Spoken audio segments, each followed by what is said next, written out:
우리가 인생을 살아가면서 우리는 수많은 기회를 마주하게 되어집니다.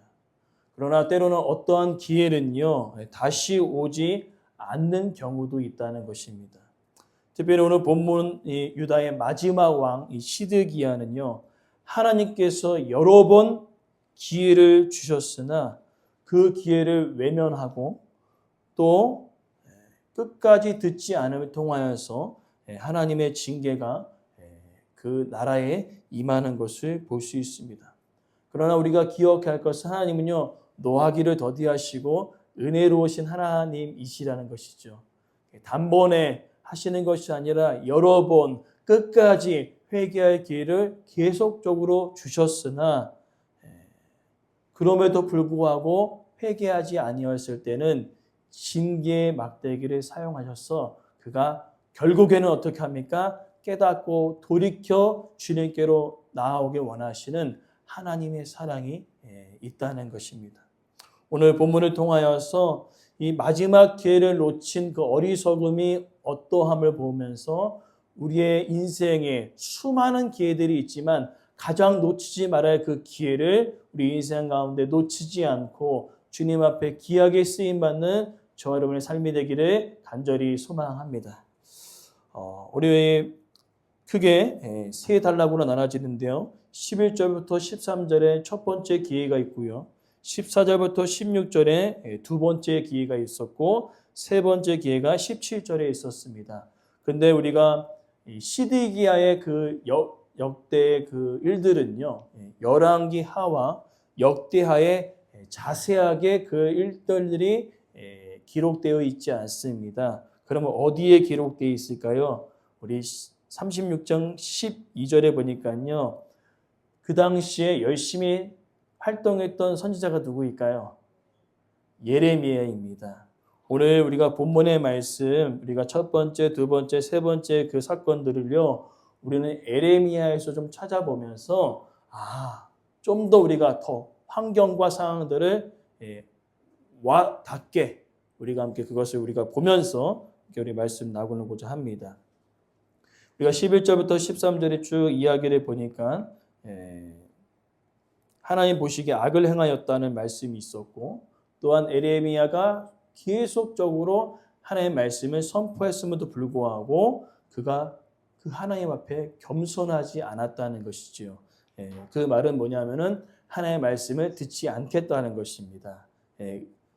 그리고 더 구체적으로는 따라합시다. 의도적으로 듣지 않겠다. 아주 괘씸하죠. 그냥 듣지 않는 게 아니라 의도적으로 듣지 않겠다는 것입니다. 우리가 아이들을 우리가 좀 살펴보면은 이런 뉘앙스를 끼칠 때 어때요? 박종수 집사님, 이렇게 뉘앙스를 끼칠 때는 어떨까요? 화가 나요, 안 나요? 화가 나죠. 의도적으로 듣지 않을 때는 화가 납니다. 저희 아이들도 마찬가지입니다. 딱 눈에 보이게 얘네들이 괘씸할 때가 있어요. 의도적으로 안 들을 때가 있거든요. 그럴 때는 언제입니까? 게임해라 했을 때는요, 잘 들어요. 게임해라, 뭐 과자 먹어라 하면 겁나게 잘 듣거든요. 근데 이제 TV를 꺼라, 안 들리는 거예요. 게임을 멈춰라, 절대 들리지 않습니다. 뭡니까? 의도적으로 듣지 않겠다는 것이죠. 근데 오늘 이 시드기야의 모습이 하나님 보시기에 뭐예요? 의도적으로 듣지 않는 겁니다. 얼마나 괘씸합니까? 그런 상황들이 이제 나타났던 그 배경은 이제 예레미야 21장이 그 배경이 좀 되겠습니다. 특별히 이제 시드기야 왕과 계속적으로 등장하는 나라는요, 아수르는 이미 끝났고요. 바벨론 느부갓네살 왕이 계속적으로 유다를 압박하고 있었던 상황입니다. 그래서 이제 그 배경이 21장이 되어지는데 이제 계속적으로 압박합니다. 계속적으로 공격합니다. 그러니까 너무나 힘든 거죠. 그러면서 이 시드기야 왕이 예레미야에게 기도를 부탁합니다. 오, 대단하지 않습니까? 근데 여러분 잘 봐야 합니다. 자, 히스기야 왕도 똑같이 아수르가 공격해 왔을 때 예레미야에게 이사야에게 기도를 부탁합니다. 이사야에게 부탁한 그 이유는 자신도 기도함을 통하여서 하나님의 뜻이 어떠한지를 묻기 위하여 기도한 것입니다. 여러분 잘 기억하십시오. 히스기야가 이사야에게 기도를 요청한 것은 무슨 뜻을 묻기 위함이라고요? 하나님의 뜻을 묻기 위함이었습니다. 그렇다면 오늘 시드기야 에레미야에게 기도를 요청했어요. 근데 그 요청이 어떠한 요청이었냐면은 당시에 이 시드기야 왕이요 느부갓네살 왕을 배반했습니다. 13절 말씀이 그 내용이거든요. 역대하 36장 13절 말씀이 그 내용이에요. 목을 굳게 해서 배반했다는 것입니다. 그럼 누굴 의지했을까요? 애굽을 의지하게 된 것이죠. 그래서 이제 이 에레미야에게 기도를 부탁한 그 이유는 뭐냐면은 이제 우리가 애굽이랑 동맹을 맺었는데 애굽과 함께 이 느부갓네살 왕의 세력들을 물려나갈 수 있도록 기도를 요청하고 있는 것이죠. 근데 뭐가 잘못됐을까요? 하나님의 뜻은 뭐냐면은 바벨론에게 항복하는 것이었습니다. 근데 시드기야의 기도 요청은 뭡니까? 하나님의 뜻을 묻고 한 것이 아니라 내가 계획한 대로 이루어 달라고 기도를 요청하는 것이지요. 그러니까 겉으로 보기에는 대단한 거예요. 왜? 선지자에게 기도를 요청하지 않습니까? 근데 동기가 잘못됐죠. 히스기야는 무슨 뜻을 물었어요? 하나님의 뜻을 묻고 하나님의 뜻대로 되기를 원했는데 이 시드기야는요 자신의 뜻대로 되어지기를 구했다는 것이죠. 그게 문제가 되었다는 겁니다. 하나님의 뜻이 아니라 자기의 뜻과 계획들이 성취되어지기를 기도를 부탁했습니다. 오늘 우리가 기도할 때에 나의 뜻이 아니라 하나님의 뜻을 묻고요. 하나님의 말씀 가운데 순종할 수 있는 그 결단의 기도가 우리 가운데 있기를 간절히 소망합니다. 겉으로는 막 기도하는데 그 나의 뜻이 이루어지고 나의 뜻을 관철시키려는 기도가 아니라 하나님의 뜻이 내 삶 가운데 이루어 달라는 그런 믿음의 기도가 우리의 기도 되길 간절히 소망합니다. 자, 그렇게 했습니다. 첫 번째 기회 날려버렸어요? 안 날려버렸어요? 날려버렸습니다. 날려버렸어요. 자, 두 번째 기회가 14절부터 16절인데 이제는 모든 백성들을 향하여서 하나님께서 시드기야 왕이 말을 안 들으니까 그런 백성들에게 얘기하면 좀 듣겠지 하고 백성들에게 수많은 선지자들을 계속적으로 보내게 되어집니다. 근데 결론은 뭡니까? 백성들, 그 왕의 그 백성이죠. 이 백성들도 따라합시다. 의도적으로 듣지 않겠다. 괘씸한 거예요. 의도적으로. 정말로 복을 받아라. 그죠? 복을 받아라. 번성해라. 충만해라 했을 때는 그들이 아멘 아멘 했을 텐데 지금 괴롭히고 있는 나라에 항복해라. 그러면 아멘이 나오세요? 저는 쉽지 않을 것 같아요. 예를 들어서 우리가 일제치하에 있는데 하나님께서 일본에게 항복해라. 쉽지 않을 것 같아요. 그 마음을 아시겠지요? 지금 바벨론이 우리를 공격하는데 하나님은 오히려 그 바벨론에게 항복하라는 것입니다. 쉽지 않다는 것이에요. 정말로 내가 하나님의 뜻 안에 머물지 않으면은 이것이 전혀 이해가 되지 않는 상황이라는 것이죠. 그래서 그들은 의도적으로 듣지 않기를 원합니다. 저희 안 들을 겁니다. 듣지 않겠다는 것이지요. 그리고 16절에 보니까 선지자를 욕했습니다. 그 배경이 어디에 있느냐면 에레미야 34장에 있습니다. 에레미야 34장은요. 이제 유다가 망하기 한 1년에서 2년 전입니다. 이제 끝날 때가 거의 다 됐어요. 이때 어떤 일이 있었냐면은 이제 이스라엘 백성들이 노예들을 다스리고 있었는데 노예를 거느리고 있었는데 바벨론이 침공해 와서 이제 죽기 일보 직전이니까 갑자기 시드기야가 어떤 대책을 내세우냐면은 이제 우리 하나님 말씀 드려야 되겠다. 이제 노비들 다 풀어줘. 노비 다 풀어달라고. 이스라엘 백성들이 지키지 못했던 약속 중에 하나가 이 약속이었거든요. 6년째 데리고 있다가 7년째는요, 히브리 사람이면은 안식년이라 해서 놓아줘야 되거든요. 근데 그 일들을 행하지 않고 있었어요. 이들이. 근데 시드기야가 딱 정신 차리고 보니까, 우리 이렇게 좀 마음을 바꿔먹으면 하나님께서 용서해 주시겠지 하고 유다 전 지역에 명령을 내립니다. 야, 지금 너희들 데리고 있는 히브리 노인들 있으면 빨리 풀어줘. 빨리 풀어달라는 거죠.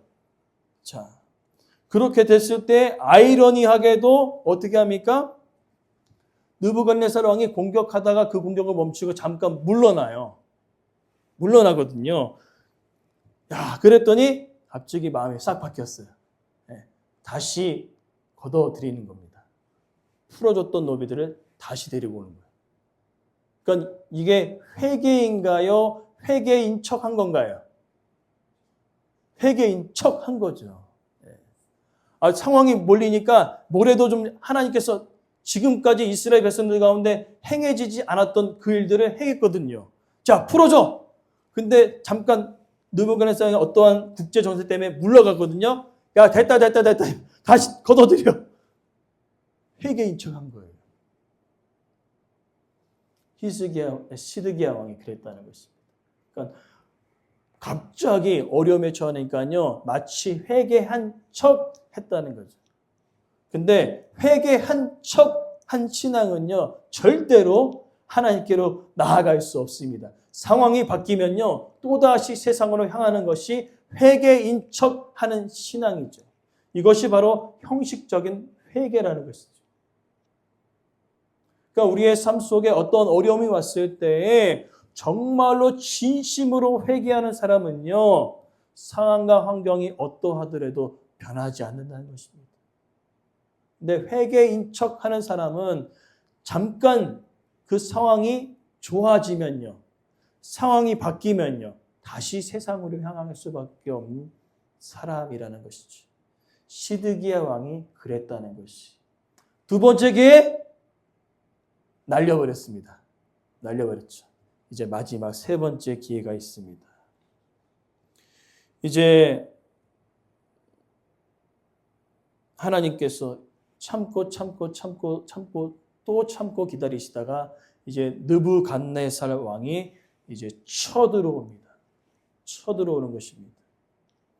쳐들어왔어요. 이제 그 내용이 예레미야 37장, 38장 내용입니다. 이제 예루살렘이 함락되고 불타고 막 난리가 났습니다.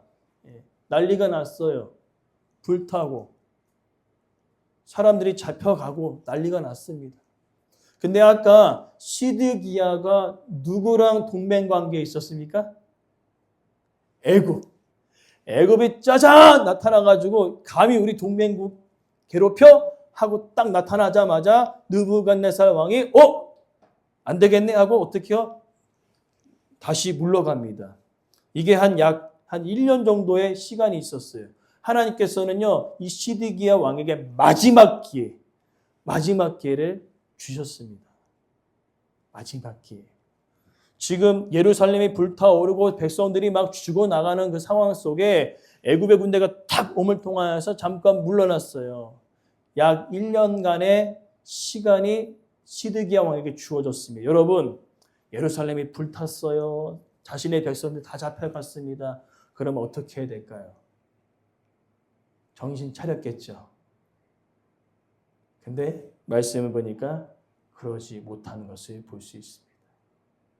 불타고 다 했는데도 여전히 그는 그렇지 못했다는 것. 오히려 이 에레미야가 안타까움을 가지고 막 이제 마지막 기회니까 제발 좀 이제 어떻게 해요? 바벨론에게 항복하고 애굽 의지하지 말고 나아가자라고 계속 얘기했더니 에레미야를 완전히 매국노로 몰아가면서 어떻게 합니까? 감옥에 가둬버립니다. 에레미야를 감옥에 가둬버립니다. 마지막 그 간절한 조언까지도 듣지 못했습니다. 그리고 오늘 본문에 이어지는 내용이 18절부터 21절 내용이 우리가 읽지 않았지만 마지막 결과가 어떻습니까? 결국에는 사로잡혀갔습니다. 시드기야 왕도 두 눈이 뽑혀서 결국엔 잡혀가고 말았습니다. 오늘 우리 말씀을 통하여서 우리는 기억해야 될 것입니다.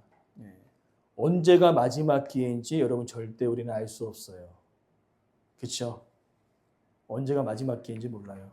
그렇기 때문에 우리는 항상 마지막임을 기억하면서 여러분 살아가시기를 간절히 소망합니다. 기회가 언제 마지막인지는 우리는 모르기 때문에 그렇죠. 그렇기 때문에 우리는요, 이러한 마음으로 살아가셨으면 감사하겠습니다. 고린도후서 6장 2절 말씀이요. 보라 지금은 의뢰 받을 만한 때요. 보라 지금은 구원의 날이로다. 많은 사람들이 이 시드기야 왕 사건을 통하여서 알 수 있는 것은 무엇입니까? 시드기야와 유다 백성들이 하나님의 자비와 하나님의 사랑만을 원했어요. 그렇기 때문에 계속 선지자들처럼 그 경고를 어떻게 합니까? 듣지 않고 하나님의 사랑이 많으셔. 하나님 자비하셔. 그냥 약간 내일 회개하자. 내일 하자. 내일 하자. 내일 회개하면 되지. 다음 주부터 믿음 생활 시작하지. 그렇게 미루다가 결국 어떻게 합니까? 하나님의 징계로 인하여 그들은 다 끌려가고 말았다는 것이죠. 오늘 우리의 삶 속에 때로 우리가 그럴 때가 있다는 것이죠. 하나님의 말씀이 우리 삶 가운데 막 마음을 찌르고 또한 우리의 결단의 그 마음들을 가지게 하는데 우리의 마음은 연약해서 이렇게 얘기합니다. 따라합시다. 내일 회개하지. 한 번 더 할까요? 다음 주부터 기도하자. 우리의 연약해요. 그래서 뭔가 말씀 가지고 이제 내가 기도하고 해야 되겠다 했는데 집에 돌아가면 어떤 마음이 생기냐면요. 내일 회개도 되겠다. 다음 주부터 기도하자. 그런 연약한 마음이 우리 가운데 있어요. 근데 오늘 이 시드기야 사건을 통해 우리는 기억해야 합니다. 언제가 하나님께서 주신 마지막 기회인지를 우리는 절대 알 수 없어요. 그렇기 때문에 항상 마지막 기회임을 우리가 깨닫고 지금이 중요한 겁니다. 그래, 말씀이 선포되었다면 그래, 지금 회개하자. 지금 은혜를 누리자. 지금 기도하자. 그 믿음이 저와 여러분의 믿음이 되어지기를 간절히 소망합니다.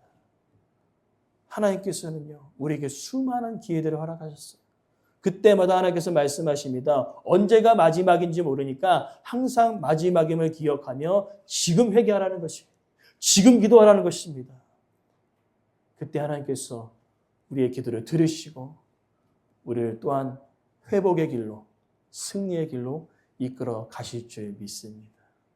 근데 아이러니하게도 아까 서두에 제가 말씀을 드렸습니다. 우리 아이들이요. 게임해라. 그러면 잘 들어요. 밥 먹어라. 안 들어요. 과자 먹어라. 막 뛰어옵니다. TV 꺼라. 안 들려요. 절대로 들지 않습니다. 오늘 우리의 삶도 마찬가지입니다. 성경의 말씀이 선포되어질 때 여러분 복을 받으시고 번성케 하고 축복을 받으십시다 하면 막 아멘 합니다. 그러나 그 축복의 과정 가운데 연단이 있습니다. 그 축복의 과정 가운데 시험이 있습니다. 그 축복의 가운데 유혹이 있습니다. 그것을 뛰어넘기를 소망합니다 하면 조용해지는 것이에요. 복을 원하는데 그 복을 얻는 과정에 있는 고난과 유혹과 시험은 견디지 않으려고 하는 것들이 우리의 연약함이라는 것입니다. 근데 소망하는 것은요, 그것을 더 잘 드려야 합니다. 고난 가운데 믿음으로 나아갑시다. 또 실패해도 유혹 가운데 있어도 우리가 그것을 떨쳐내고 주님께로 나아가 기도합시다. 그것들이 우리 삶 속에서 더 깊이 잘 들려지는 영적인 귀가 열려지기를 간절히 소망합니다. 그것이 우리의 신앙을 자라나게 하는 것이고요. 그것이 바로 우리의 믿음이 더욱더 견고해지는 하나님의 말씀이라는 것이죠. 그렇기 때문에 여러분, 마지막 기회를 놓치는 이 어리석은 시드기야가 되는 것이 아니라 선포된 그 모든 말씀이 마지막이라는 그 간절한 마음을 가지고 지금 기도하시고 지금 하나님 앞에 나아가 그 말씀 가운데 순종하기로 결단하는 우리의 삶이 되어지기를 간절히 소망합니다.